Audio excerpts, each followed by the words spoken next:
Captain Vijayakanth அண்ணா வந்து இறந்துட்டாருன்ற விஷயம் வந்து இப்போ கேள்விப்பட்டேன்.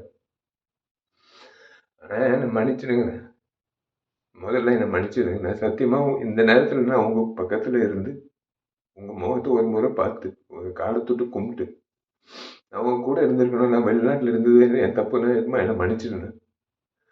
ஏன்னா நான் வந்து நல்லது செய்கிறது வந்து சாதாரண விஷயம் இல்லை. எங்களை மாதிரி ஆளுங்க நல்லது செய்கிறது சாதாரண விஷயம் இல்லை. எங்கேயோ ஒரு ஒரு யாரோ யார்கிட்டயும் இந்த ஒரு கத்துக்கிட்டு இருந்திருக்கணும். அது நான் உங்ககிட்ட நான் கத்துக்கிட்டேன், சத்தியமா சொல்றேன்.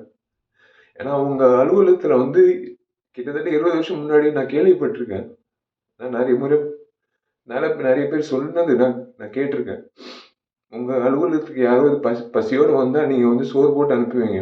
அதே தான் நான் வந்து நானும் செய்யணும் அப்படின்னு இறங்கினேன். அதே மாதிரி நீங்க எவ்வளவு உதவி பண்ணியிருக்கீங்க இந்த சமுதாயத்துக்கு. இன்னைக்கு வந்து ஒரு அரசியல்வாதியோ ஒரு ஒரு நடிகர் சங்க முன்னாள் தலைவரோ இழந்ததை விட ஒரு நல்ல மனிதர் இழந்தது தான் என்னால ஜீரணிக்க முடியலண்ணே.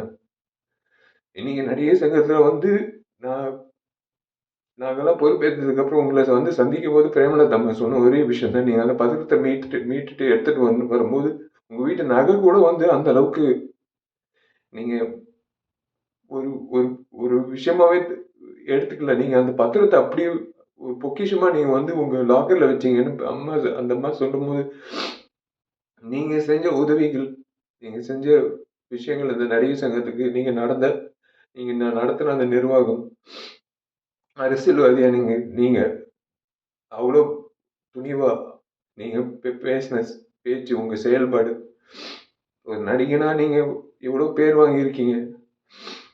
ஆனா ஒரு மனிதரா பேர் வாங்குறது சாதாரண விஷயம் இல்லை. சில நபர்கள் தான் ஒரு மனிதரா நீண்ட நாட்கள் அந்த பேர் நீடிக்கும். அந்த அந்த வகையில நீங்க இருக்கீங்க. மன்னிச்சிடுங்கண்ணே. உண்மையிலேயே நான் சத்தியமா சொல்றேன்.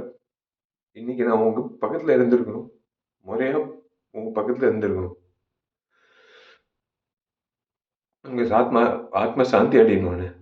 நீங்க நீங்க நல்லா இருக்கணும். சத்தியமா உங்க பேர்ல நான் கண்டிப்பா கண்டிப்பா வந்து உங்க பேர்ல நான் கண்டிப்பா வந்து மேற்கொண்டு நல்லது பண்ணணும்னு இன்னும் தோணுதுண்ணே. அவ்வளவுதான். வேற ஒண்ணும் சொல்ல முடியல. உங்களுக்கு நான் பண்ண வேண்டிய ஒரு விஷயம் இதுதான் நான் நினைக்கிறேன்.